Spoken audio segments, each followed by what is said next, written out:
Agroturix presenta su programa Contexto Equilatia, programa de televisión especializado en el contexto político, cultural, medio ambiente y noticioso en general. Contexto Equilatia, por Equilatia y todas sus redes sociales. Grupo Agroturix presenta su programa Contexto Equilatia, programa de televisión especializado en el contexto político, cultural, medio ambiente y noticioso en general. Contexto Equilatia, por Equilatia y todas sus redes sociales. Grupo Agroturix presenta su programa Contexto Equilatia, programa de televisión especializado en el contexto político, cultural, medio ambiente y noticioso en general. Contexto Equilatia, por Equilatia y todas sus redes sociales. Grupo Agroturix presenta su programa Contexto Equilatia, programa de televisión especializado en el contexto político, cultural, medio ambiente y noticioso en general. Contexto Equilatia, por Equilatia y todas sus redes sociales.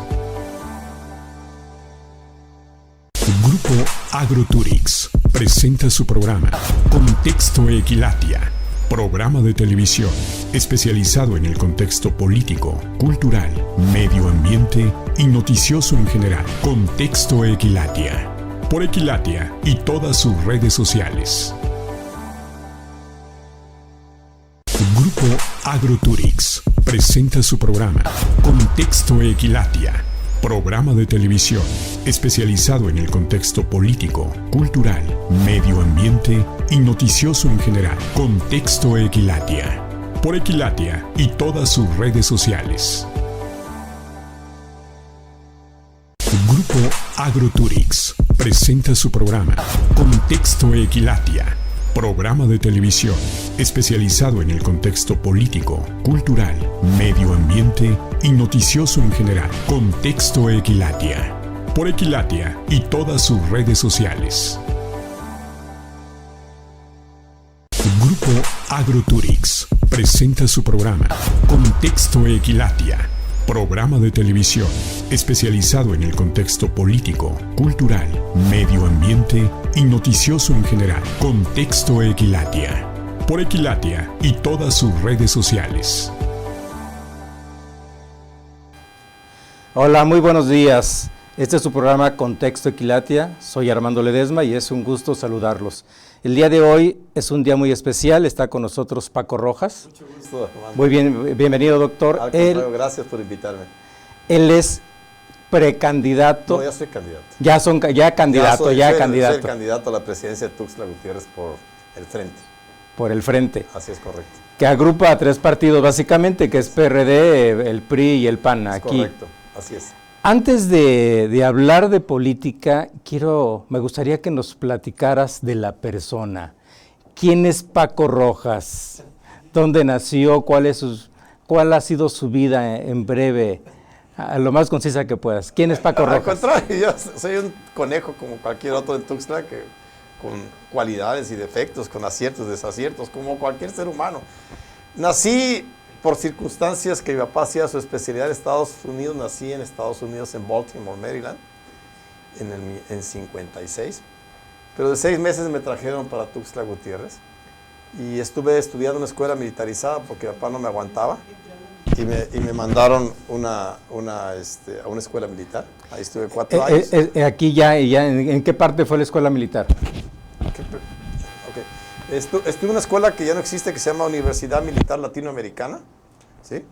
Que estaba en la Ciudad de México. Ahí estudié 4 años. Mi papá era yo medio traviesón y rebelde, entonces me pusieron una escuela militar y le agradezco mucho a mi padre porque mi parte de lo que soy y mi formación se debe a eso, a que tuve disciplina, rigidez, respetuoso de las leyes y los reglamentos, lo que tiene que ser. Estudié aquí la primaria y la secundaria en una escuela pública, a pesar de que mi familia es de clase media. Podían haber pagado una escuela privada, pero mi padre dijo no, escogí una escuela pública para que se relacione con todo tipo de personas. Y después que empecé a ser mi rebeldón, pues ya de adolescente de 15 años me metí a la escuela militar Ya salí después de 19 años, estuve ahí casi 20 años, digo, a la edad de 20 años salí de la escuela militar y me fui a estudiar medicina a Guadalajara. Ahí estuve el tiempo que era la escuela, 4 años. Hice mi internado en un hospital en aquel tiempo, cuando estaban, pues, lo que estamos viviendo ahora. Estaba Luis Echeverría, los médicos egresados de escuelas privadas no nos dejaban trabajar en hospitales públicos.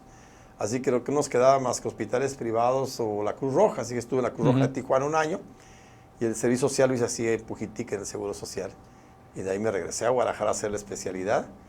Y ahí, después de eso, pues ya me vine a Tuxtla y toda mi vida he ejercido en Tuxtla, York. Sí. Aquí he estado. ¿Qué especialidad tienes? Soy médico ginecobstetra. Aquí es una cuestión que mucha gente no sabe. Es correcto. En todas las carreras, excepto medicina, si alguien quiere estudiar una especialidad, puede acudir a cualquier universidad, se inscribe y cursa la especialidad. Si alguien es abogado, es contador, quiere una especialidad en impuestos, una especialidad en finanzas, una especialidad en derecho penal, se inscribe a las miles de universidades que hay en México, menos en medicina. Es correcto. ¿Por qué? Porque todas las universidades, todos los egresados de México que se gradúan de una universidad que tiene su título como médico general, como médico cirujano, tienen que competir encarnecidamente entre todos para las pocas plazas que a nivel nacional se ofertan de ciertas especialidades. Y una de las más demandadas precisamente es ginecología. O sea, hay cientos de miles de médicos que pelean por entrar y ser ginecólogos y solamente unos cuantos lo logran. ¿Cómo lo logró Paco? Pues estudiando, echándole todo, como decimos aquí en Tuxtla Gutiérrez, echándole Julia a la canilla, ¿no? Pues fue una etapa muy difícil. Bueno, mi padre es ginecólogo. Hoy mi hijo es ginecólogo, es el tercero de la generación. Fue difícil porque en sí la propia carrera de medicina es desvelos y pero el internado es muy difícil. La especialidad es sumamente peor. Y pues hay que estudiar horas, leer libros y presentar un examen, que no es un examen de 100 preguntas, es un examen que lleva todo un día. Entonces no cualquiera puede llegar a ser especialista, por eso felicito a todos los médicos que han logrado ser especialistas y también a los que no lo han logrado, pero al final de cuentas viene otra cosa más difícil. No solamente es presentar el examen y pasarlo, es el tiempo que dedicas en el hospital. La gente no sabe y se enojan. Es que el médico, pues sí, pero tiene más pacientes que nadie, más de lo que puede dar. ¿Cuántas horas continuas hiciste una guardia durante tu residencia? En residencia hubo un médico que era el jefe de medicina que los puso 24 por 24. Trabajar 24, que no eran 24 porque te querías después de eso resolver expedientes que tenías que llenar. Entonces la convivencia familiar se viene abajo. No, a veces no teníamos tiempo de comer. Por eso me dicen, oye, come muy rápido. Sí, porque comía o no comía. Entonces tenías que comer rápidamente para poder cumplir tus espacios de la guardia. Desvelos de pocas horas de dormir. En una ocasión me acuerdo que tuve como 10 partos que atender y terminé con una cesárea. Y pues es una oportunidad, estás joven, ¿verdad? Tienes energía. Y viene otra cosa importante, la comida de los hospitales normalmente son muy feas, ¿no? Pero el hambre es canija. Y aquí sucede algo que yo quisiera aprovechar. Fíjate que, por ejemplo, el piloto tiene que tener cierto tiempo de trabajo y tiene que descansar muchas horas. El médico, como se dice, estás con las vidas, está en tus manos y en tu mente la vida de una persona y tienes poca hora de descanso. Es verdad, ¿no? Tienes mala alimentación y tienes que, pues, mucha gente a veces en el primer año de residencia renuncia porque no aguanta la carga de trabajo. Ya cuando eres R4 o R3 ya es más tranquilo, pero el empieza el 1 es terriblemente pesado y es algo que mucha gente desconoce, ¿no? Aquí, perdón que te interrumpa, hiciste un ejemplo, un símil con un piloto aviador que tiene la responsabilidad de conducir, de llevar a buen puerto a toda la gente, a toda la tripulación, pero un piloto aviador tiene una ventaja, tiene un piloto automático. Un médico, ¿qué piloto automático tiene para ayudarle a mantener a esa personita, a esa madre, a ese paciente? Porque ustedes de ustedes depende la vida, de claro, todos los que estamos aquí. Y aparte yo traigo un copiloto, que en un momento le pasa algo, el otro le entra. ¿Y el médico cómo le hace ahí? Entrar ahí. Es tu decisión. Cuando tú operas una paciente, por eso a veces nos cuesta trabajo trabajar en equipo, porque el que te ayuda solamente se para para que tú puedas trabajar, pero las decisiones que tomas son tuyas, solo tuyas. Tu responsabilidad es solo tuya. Se te complica un paciente y eres tú el que lo tienes que resolver, no decir, copiloto, ayúdame porque me siento mal. No, tienes que terminar el trabajo. Es una profesión y además, agrégale otra cosa, estás expuesto a infectarte de algo. Hoy afortunadamente hay vacunas de hepatitis, ¿no? Pero antes puede ser hepatitis, SIDA. ¿Cuántos médicos murieron por el COVID? ¿Cuántos dieron la vida? Y tristemente un gobierno que no reconoció, debían tener un monumento a esos médicos que se desvelaron, que se arriesgaron, que expusieron su vida por salvar a otros, y que un gobierno sea insensible a esa parte humana de un médico que trabaja con la vida, con la salud. Yo creo que a mi juicio deberían ser un monumento, un reconocimiento, un día al año para reconocer a esos médicos. ¿Sabes qué? Por lo menos una plaza. Una plaza. Un médico,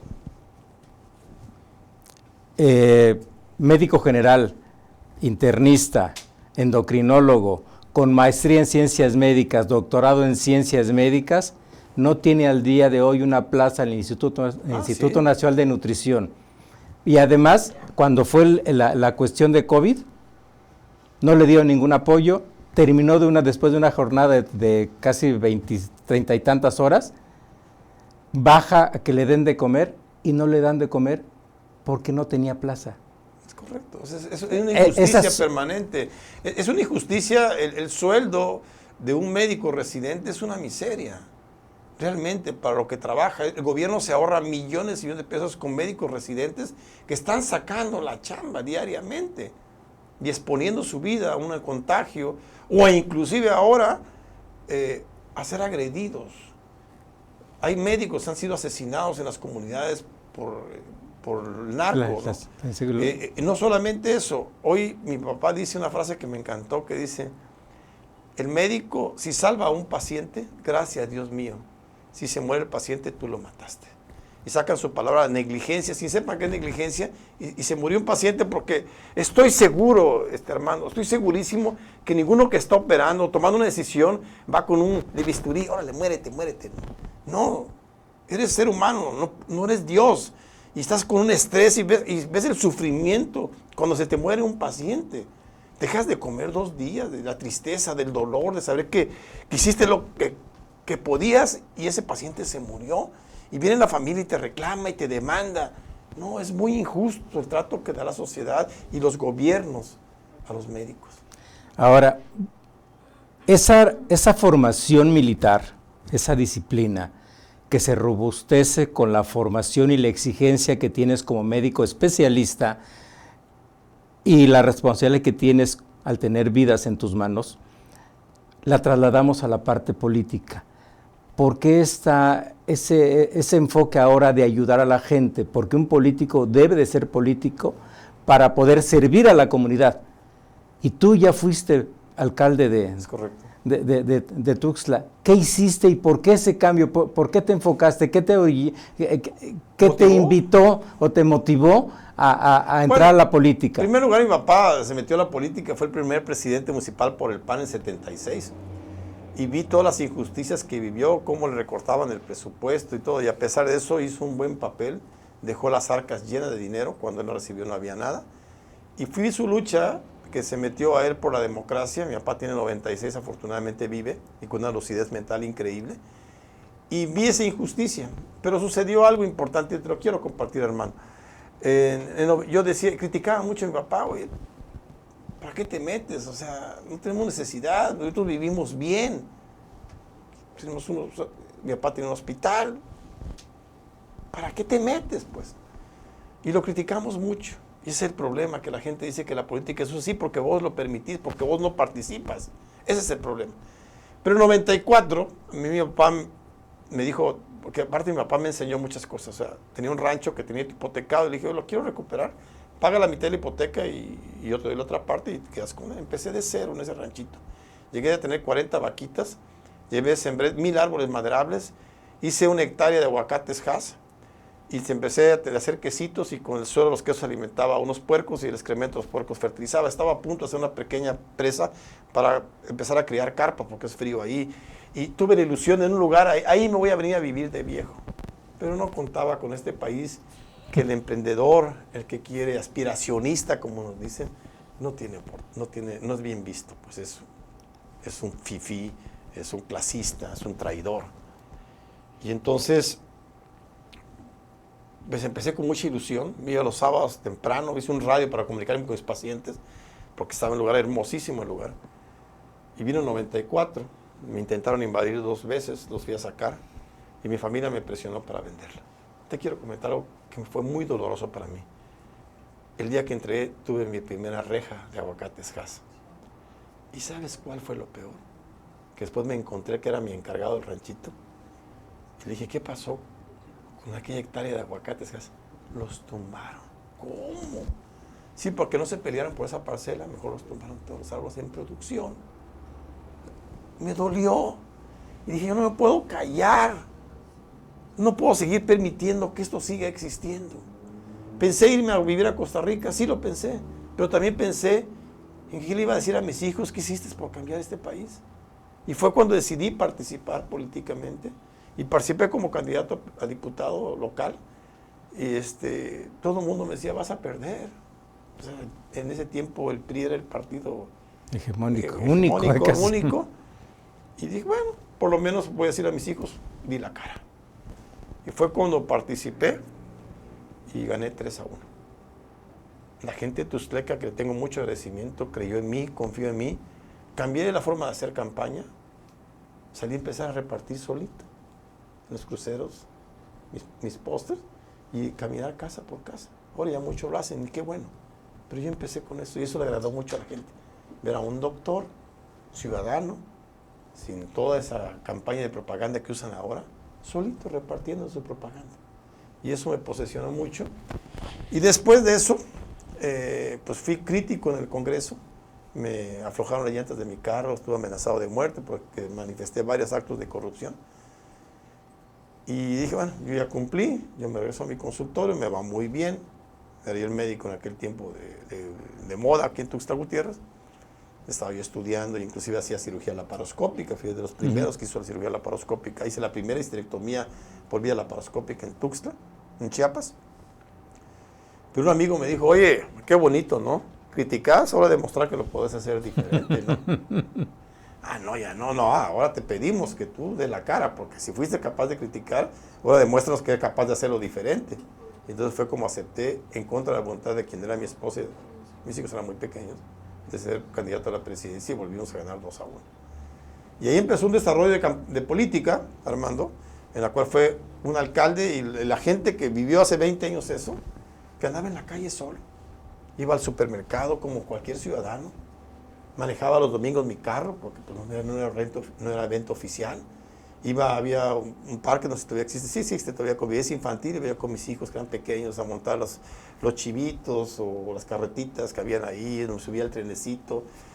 Recuerdo en la Feria Chiapas, pasó algo que te quiero comentar, me voy a ver muy presuntuoso, pero te lo quiero decir.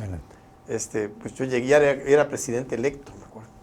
Y entonces llegué a la entrada de la feria y, el presidente, que pase, el doctor Paco Rojas. No, señores, dije, yo voy a hacer cola. ¿Cómo voy a hacer cola? Voy a hacer cola. Estos son mis patrones. Y yo no puedo ir arriba de mis patrones. Entonces yo haré cola como cualquier ciudadano.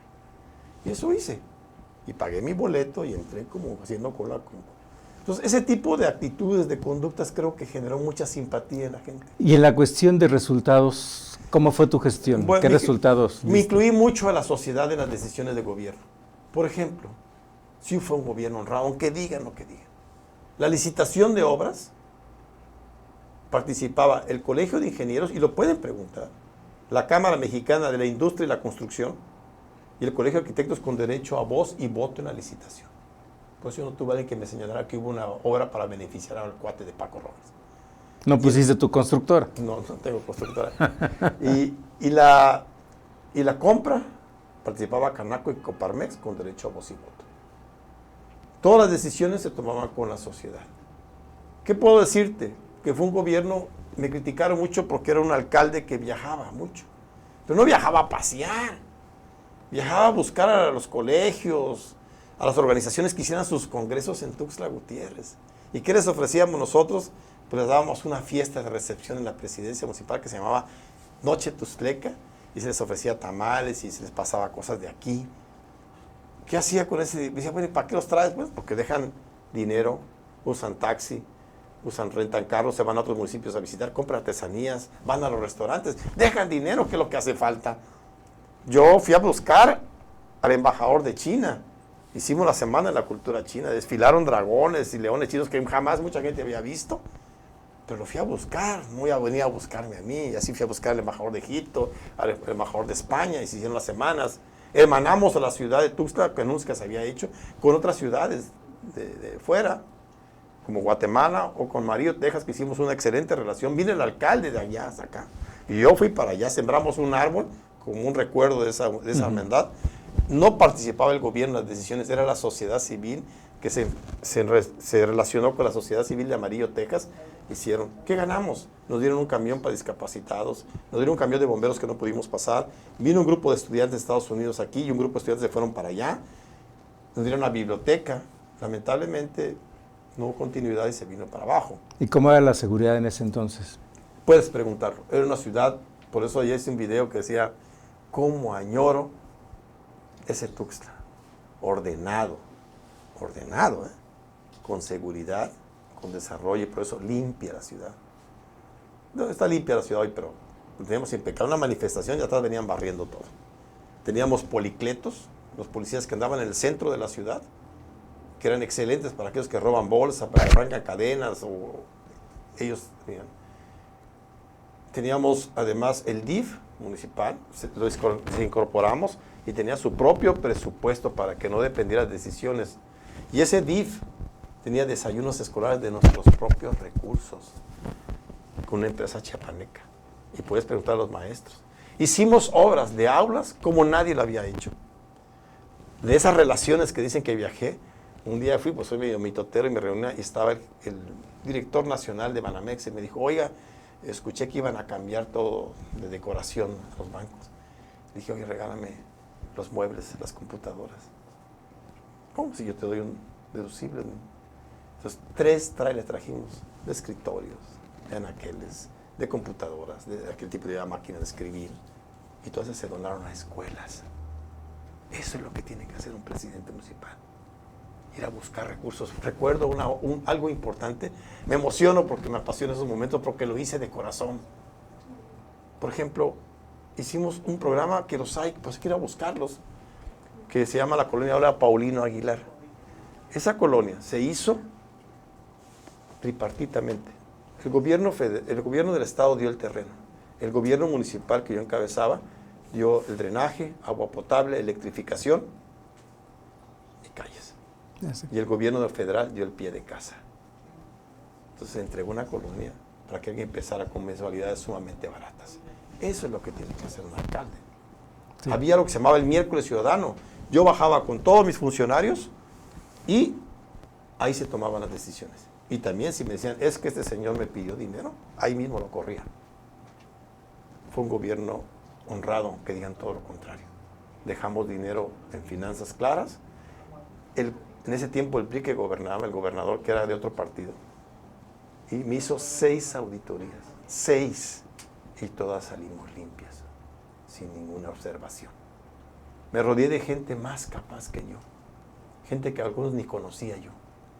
Y sí les pagué buenos sueldos, porque si quieres calidad te va a costar, pero te va a dar resultados. Lo barato sale caro. Así es. Y además que cumplieran el perfil.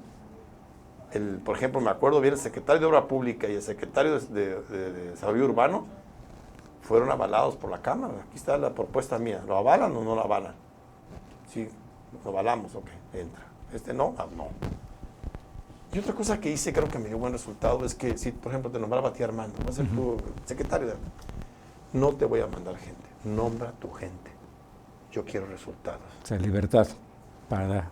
No me funciona, se vas tú con toda tu gente. Así que entonces eso me hacía un mejor resultado. Me tomé papeles como haberme traído tránsito municipal, que nadie lo quería agarrar, lo agarramos nosotros. Los policías los dignificamos, tenían uniformes como un policía urbano, con camisa de algodón y pantalón de algodón. Porque con este calor no es posible que estén los policías. Les cambiamos la guardia, eran 24 por 24. No puede trabajar 24 horas alguien. Entonces pusimos 12 de trabajo por 24 de descanso, y lo pueden preguntar a los policías. Aumenté su sueldo, tenían seguro de gastos médicos. Seguro de vida, perdón. Pero además, el policía que había hecho un buen papel, se le hizo un reconocimiento público y se le dio un mes de sueldo. Ese era el gobierno. Contacto directo. Yo andaba en la calle, a veces llegaba en bicla, cuando sentía que el poder se empezaba a enloquecer, regresaba yo en bicicleta. Para aterrizar. Para aterrizar, o subía a la combi para que la gente me dijera cómo me ve. Ahora, de todo lo que estás hablando, estoy viendo que hay muchas carencias en Tuxtla específicamente. Una de ellas es tenencia de la tierra. Hay muchos ejidos donde ya está toda la mancha urbana cubierta y esas personas construyeron sus casas. Ahí se necesitan hacer varias acciones en general para que esa gente pueda tener sus escrituras, porque eso es lo que le da realmente una garantía para sus herederos. Hay muchas carencias en Tuxtla. ¿Cuáles son las que más te llaman la atención, incluyendo seguridad? Una cosa especial es la parte de los antros, la parte de todo, porque si puede llegar un niño, una niña de 12, 13 años y nadie le dice que no para venderles alcohol, entonces los reglamentos realmente se usan o son letra muerta. El nuevo reglamento de tránsito es un permiso para asaltar. ¿De qué se trata? Porque hay muchas inconsistencias que hemos analizado. Bueno, en primer lugar, Armando, tenemos que quitar algo que para mí que es peor que la corrupción, se llama impunidad. La ley es la ley. 97% de impunidad tiene el país, o sea, un delincuente tiene la invitación de delinquir porque solamente tiene un 3% de probabilidades de que lo encierren. Esto es 3 delincuentes de cada 100, entonces es una invitación a delinquir y de nada sirven las leyes si la impunidad sigue y el ejercicio de la fiscalía depende de los ejecutivos municipales, estatales y federales. ¿Qué pasa ahí? Pues se aplica la ley, o sea, al final de cuentas, en el caso mío, no solamente hay corrupción ahí, también en los funcionarios públicos. Y si tú no haces nada, van a seguir robando. Dicen, si aquel lo hace, yo también lo hago. El día que vea que tú le aplicas la ley, lo demandas y lo denuncias y lo corres, va a decir, ahora sí viene en serio. Es que fundamentalmente de una sociedad ordenada es respetando las leyes, no es para estarlas violando. Como alguien me dijo, es que está muy cara la multa, me dijo. Estás cobrando mucho con el tránsito. No me pagues nada, dije. Respeta la ley y no pagas absolutamente nada. El problema es la impunidad. Y hay reglamentos que hay que respetarlos. Y por miedo o por alguna acción no se respeta. Mira, cuando fue Enoch, antes que yo, alcalde, se puso que hasta las 2 de la mañana podían vender alcohol y cerrar hasta las 3. Digo, cerrar a las 2, pero voy a ver gente hasta las 3 de la mañana. Hoy me dicen muchos, oye, ¿pero qué ganas? Estoy seguro, no tengo estadísticas, de que hoy mueren más jóvenes en accidentes porque salen a las 4 o 5 dormir, se duermen y se van a incrustar por ahí. Hablando de eso, quisiera aprovechar para decirte algo. Aprendí de un alcalde de Estados Unidos, porque había un programa de intercambio. Un alcalde venía una semana acá y otro allá. Yo estuve allá, de allá no vino, pero yo estuve allá. Y le dije, ¿cómo le haces? Porque llevas 8 reelecciones. Hay un desgaste, ¿no? Si te doy el permiso a ti, no se lo di al joven, pues aquel va a quedar enojado conmigo, ¿no? Entonces me dijo, es que yo tengo 3 características. Una, donde esté, donde me encuentre, yo saludo a la gente. En la calle, en el cine, en el mercado, donde sea, yo saludo a la gente y la escucho. 2, les hablo con la verdad. No les prometo lo que no voy a poder cumplir. Y 3, tomo una decisión pensando en el beneficio de las mayorías y no las minorías. ¿A qué voy con esto? Lo que acabas de preguntar. ¿Qué tengo que pensar en la mayoría de jóvenes que se pueden accidentar o entrar a la adicción al alcohol o a las drogas? Mayoría. Minoría son los que lo venden. Entonces la decisión tiene que ser pensada en la mayoría. Entonces, hay un reglamento que se debe respetar. Desde luego, yo soy de los que me siento a platicar primero con ellos. ¿Saben qué? Esto y esto. Y convencerlos del por qué voy a tomar la decisión. No llego y impongo, como usted comprenderá, allá arriba, ¿no? Entonces, no, yo primero lo hacía era eso, como presidente municipal. Me sentaba, señores, es esto, son las estadísticas, yo no voy a permitir esto. No, hemos enojado. Buscamos otras alternancias, pero así se van a hacer. Entonces, yo estoy de acuerdo en que se debe reglamentar el consumo. Y hacía cosas que a veces parecía anormal, pero tomé con mucha pasión. Sería de alguna boda, por ejemplo, alguna fiesta, y pasaba yo a los antros, y me metía yo. Y me daba un chamaquito, tu credencial de lector. No tengo clausura en este negocio. No, por favor, doctor, la última vez. Porque no te lo caigo. No permitía beber a gente en vía pública. Me levanté a muchos y los hacía barrer el parque al otro día. Es la ley. A los grafiteros también les apliqué la ley. Por eso había orden. Y no había protestas, porque cuando alguien me reclamaba, pues sí, pero aquí lo dice la ley, estoy cumpliendo con la ley. ¿O no? Dice esto, yo tengo que hacer esto. Por lo violaste, vas a cumplir. Punto. Así de simple deben ser las cosas. Pero el problema de este país es que parece ser que las leyes son para violarlas. Y no, es para respetarlas. El problema que yo veo, Armando, es como un hijo. Un hijo le das todo lo que quiere. Y el día que le aprietas, ese día se te revela y te dice cosa y media y se va de la casa. Lo mismo pasa en una sociedad que no está acostumbrada a respetar la ley. Empiezan los jaloneos. No, ¿por qué? Yo soy amigo de no sé quién. No, la ley es esta. Yo hice el primer reglamento de tránsito y uno de ellos era el cinturón de seguridad. ¿Veas cómo nos costó? Para que la gente se puse los mimos en los cruceros para que les empezaran a explicar la importancia del cinturón de seguridad. Es que no entienden que el beneficio es para ellos, no para nadie más, porque eso les salva la vida. La vida. Entonces, sobre todo los taxistas fueron los que más se me oponían. Pues digo, ya está reglamentado, tienen que respetar. Pues, no, es que hay mucho calor. Pónganse el cinturón, te está salvando tu vida, pero cuesta trabajo. Y era muy rígido, por ejemplo, en aquel tiempo no había los contenedores, que son algo muy exitoso de este gobierno. Entonces, el que me sacaba la basura, multa. Se acabó. A veces buscábamos allá abajo pues, un recibo de luz o recibo de agua, y ahí está, aquí está me lo multas. ¿Qué tienes pensado en la cuestión de la inversión en Tuxtla por parte de personas que no son inclusive de Chiapas? Porque hemos analizado que hay oportunidades de inversión y hay carencia de vivienda. ¿Qué tienes pensado ahí, lógicamente, con un ordenamiento territorial, todo bien planeado, y cómo piensas manejar cómo se podría manejar en Chiapas? Olvídate de que eres candidato. Como chiapaneco, como tuxtleco, ¿cómo crees que debería manejarse para platicar y de atraer inversionistas? Primero, no puedo hacer propuestas ahorita porque... No son propuestas. Voy a lo que se debería de hacer según sí, como ajá. Sería no, porque yo creo que en primer lugar sentarte con la gente que sabe del tema. Sí, porque tú eres empresario, además de médico eres empresario igual que yo. Sí. Entonces estamos aquí platicando en ese aspecto. Sí. Entonces, primero hay que sentarse con la gente que sabe. Debe haber Yo cuando fui alcalde había un proyecto que se llamaba Tuxtlán 2020, donde la sociedad, dónde debería crecer, cuál era de ser su mecanismo de inversión y todo. Lamentablemente no hay seguimiento. Pero era el visión, lo que tiene Guanajuato, lo que tiene León, es exactamente una sociedad que le dice al presidente, ahí no puedes hacer un desarrollo urbano, maestro. No, porque la carta urbana no va a marcar por ahí. Entonces, primero hay que aplicar ese tipo de cosas, hay que buscar a la gente que sabe y buscar los lugares de desarrollo hacia dónde debe crecer la ciudad, para poder dar también oportunidades y estímulos a la gente que va a invertir en vivienda, que hace mucha falta. Pero también hay que ver otro asunto, el agua potable, que es otro tema, y estamos en una sequía. Entonces hay que ver dónde te salga más barato poder llevar el agua a ese lugar. Y desde luego también ver la vialidad. Es un conjunto de cosas que tienes que ver, porque Tuxtla carece de vialidades. ¿Sabes por qué? Nuevamente, porque invaden propiedades y fraccionan.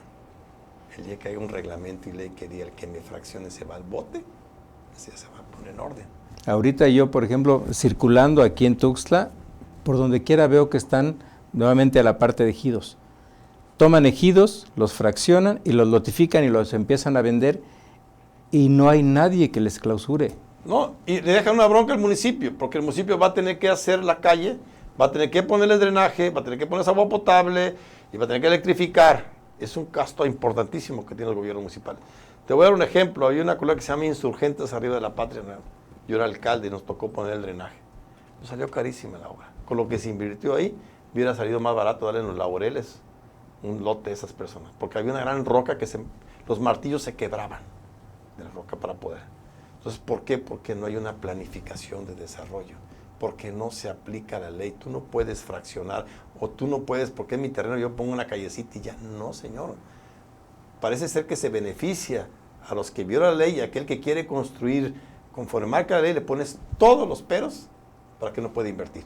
¿Qué falta esto? ¿Qué falta esto? Pero otro que invadió, metió un tractor, hizo calles y ya está vendiendo lotes. No puede ser. Eso no puede ser. ¿Hay necesidad de propiedad? Sí, pues ahí está, por ejemplo, tomar el programa que hice con Paulino Aguilar. Vamos a ordenar la ciudad, el gobierno del estado pone el terreno, el gobierno municipal hace todas las obras municipales y el gobierno federal pone el pie de casa. Entonces estás quitando una necesidad que muchos se justifican para invadir una propiedad. Eso no puede ser. Resumiendo, ¿por qué la gente en general? Vamos a suponer que yo te llevo voy a recomendar con Paco Rojas a una persona que vaya con él como paciente o a alguien que vaya con él como alguien confiable, como persona confiable. ¿Cómo podría resumir tus características? Vengo de una familia tustleca, 100% chiapaneca, desde mis abuelos y bisabuelos. Mis raíces están acá. El negocio, que ya no soy socio, pero el negocio de la familia está aquí. Yo por eso no me puedo ir de aquí. No me puedo ir, no voy a poner mi consultorio ahorita en León. Ya ni me conoce, ya me da menos. Esa es la primera garantía, que aquí me van a seguir viendo. Y que por eso tengo que hacer las cosas bien, porque me van a reclamar el día de mañana. Los que vienen de fuera pues se van, como nos ha pasado aquí en Chiapas. Yo aquí me quedo. Tercero, tengo un historial de mi papá y de mi familia, que el valor de la honestidad y la honradez es un valor importante. Si el día de mañana me agarran un acto de corrupción, estoy seguro que si van con mi familia me desconocen, porque es un valor muy importante de mi vida. Un valor que nos enseñaron también la libertad. Yo lucho por mi libertad, costo que sea. Pero sobre todo, hay algo que no se puede negar. Cuando alguien te miente, no te puede ver a los ojos. Yo sí veo a los ojos. Porque además, después de haber ejercido el poder, sigo caminando por las calles de Tuxtla, como cualquier ciudadano. Porque no se puede ocultar 4 cosas. Tener tos, estar enamorado, ser sonso o estar robando. Tienes que comprar propiedades, tienes que comprar carro, tienes que tener seguridad porque traes mucho dinero y quizás en efectivo. Yo no. Tengo un carro modesto, lo puedes ver ahorita allá abajo. Hoy sí voy a buscar un chofer porque se nos complicó un poquito, no me gusta. Tengo una casa normal como cualquier gente de clase media, porque también trabajo, sí, inclusive como presidente municipal daba consulta en la noche y operaba en la noche. Claro, estaba más joven, no sé si voy a aguantar, pero gracias a Dios mi hijo es ginecólogo. Nunca dejé ejercer mi trabajo, nunca. Y yo creo que eso es lo que me da una característica, que la gente pueda hablar conmigo, estar en contacto en la calle, verme como un tipo normal. No uso reloj caro, no tengo ropa cara. Además, ¿sabes qué pasa? Llega un momento en tu vida que van cambiando las cosas. Cuando sos joven, traes un ego muy alto. Quieres tener un Mercedes, un carrazo, un BMW, quieres tener ropa padrísima, haciendo ejercicio para verte mamey, y que te volteen a ver y te pones hasta cremitas y cosas por el estilo, ¿no? Cuando llega a cierta edad, por lo menos en la mía, que tengo 68 años, empieza a entrar en otra parte que se llama espiritualidad. Empiezas a ver la vida diferente. ¿Puedo ir a San Cristóbal? Sí, puedo ir en el Vento que tengo, o en el otro carro, el Escape que tenemos con mi mujer. O puedo ir en un Mercedes, a mí no me importa. Me lleva con clima, aire acondicionado, quizás con menos potencia y menos lujo, pero me lleva. Yo no necesito tener un carísimo reloj, cuando el que tengo me da la hora igual que el otro. Empiezas a cambiar tu vida. Por eso hoy estoy convencido por qué todas las sociedades, siempre los viejos eran en las tribus y todo eran los consejeros, porque traen la experiencia y la madurez. Y ya no traes ese ego que yo tenía hace 20 años. que era impulsivo, ya la vida es diferente. Nuevamente retomando lo que acabas de decir, ¿qué es más importante? Hablando de partidos, porque tú representas a varios partidos, ¿sí? Uno puede ser el Vento, el otro puede ser un Mercedes, el otro... ¿Es más importante el vehículo o el piloto? El piloto. Porque alguien me dijo, ¿cómo vas a estar con tal partido? Y alguien me dijo un ejemplo, que no eras mío, pero lo agarré fácilmente. Es que es el vehículo, el carrito con que te mueves. Pero el que maneja el vehículo sos vos. Soy yo. Y más en un sistema de partidos creado por los partidos, porque los legisladores, si no votan en favor o de lo que quiere su partido, no vuelven a ser legisladores. Uh-huh. Entonces, hacen las cosas para que nadie que no pertenezca a un partido pueda contender y lograr un puesto público. Uh-huh. Entonces hay una especie de secuestro político ahí, sí, entonces a fuerza te tienes que subir al carrito, aunque no te guste, que no es el caso, pero tienes que utilizar ese vehículo, pero regresando a lo mismo, creo que lo que importa es el conductor, que en este caso eres tú. Y vas a tener fuerzas. Mira, por ejemplo, hubieron decisiones cuando fui diputado federal, que no me gustó ser diputado, por cierto, federal. Para empezar, me encanta Tuxtla, el DF, mis respetos, pero es una vida muy rápida que tienen ellos allá. Pero hay algo importante que dices, o sea, al final de cuentas, hubieron votaciones que yo estaba en desacuerdo, pero tuve que votarlas porque el grupo le llamaban no me acuerdo cómo le decían, la burbuja. Entonces decidían, va a ser esto, y yo no estaba de acuerdo. Ojalá tuviéramos un congreso como Estados Unidos, que aunque seas demócrata o republicano, puedes votar a favor de lo que tú consideres. Aquí no. Entonces, ese tipo de cosas no ayudan. Deben de haber libertad de cada quien, y eso me dolía mucho porque, como te dije, es un valor para mí la libertad y me tenía que morderme. Es decir, no estoy de acuerdo, no es lo correcto, me van a reclamar en Tuxtla, y con justa razón, por la decisión que se tomó acá. Pero esas dos cosas tienen que cambiar. Y yo, como hoy que manejo voy a manejar el vehículo, es una gran responsabilidad, pero yo hoy quiero que el combustible de ese vehículo sea la fuerza ciudadana, no de los partidos. No quiero que me den gasolina de mala calidad. Quiero que me den turbocina que usan los aviones para que eso camine más rápidamente y mejor. Y esa energía depende de la gente. Así es. Eso sí. ¿Algo para concluir, Paco? En primer lugar, agradecerte a mí la oportunidad de estar acá. Te agradezco de todo corazón que hayas pensado en mí, que me hayas invitado a tu programa. Un saludo a todos los tuxtlecos y tuxtlecas que nos están viendo, conejos y conejas. Y primero agradecerte, y segundo, pues ir a todos los chiapanecos y chiapanecas y tuxtlecos y tuxtlecas. La decisión depende de uno. Y esta es una decisión muy importante que viene el 2 de junio y que está de por medio del destino de este país. Está en destino la libertad, el respeto a las instituciones, el respeto a las leyes. Abusados, pongamos truchas, como dicen, o como decía mi hermano, pónganse almejas, porque no tomemos una decisión que nos podamos lamentar el día de mañana. Hay dos caminos, o el camino de que continuarán lo mismo en seguridad, o un camino que ofrece otra alternativa. Gracias, Paco, gracias al público. Este es su programa Contexto Equilatia. Muchas gracias. Grupo Agroturix presenta su programa Contexto Equilatia, programa de televisión especializado en el contexto político, cultural, medio ambiente y noticioso en general. Contexto Equilatia, por Equilatia y todas sus redes sociales. Grupo Agroturix presenta su programa Contexto Equilatia, programa de televisión especializado en el contexto político, cultural, medio ambiente y noticioso en general. Contexto Equilatia, por Equilatia y todas sus redes sociales. Grupo Agroturix presenta su programa Contexto Equilatia, programa de televisión especializado en el contexto político, cultural, medio ambiente y noticioso en general. Contexto Equilatia, por Equilatia y todas sus redes sociales. Grupo Agroturix presenta su programa Contexto Equilatia, programa de televisión especializado en el contexto político, cultural, medio ambiente y noticioso en general. Contexto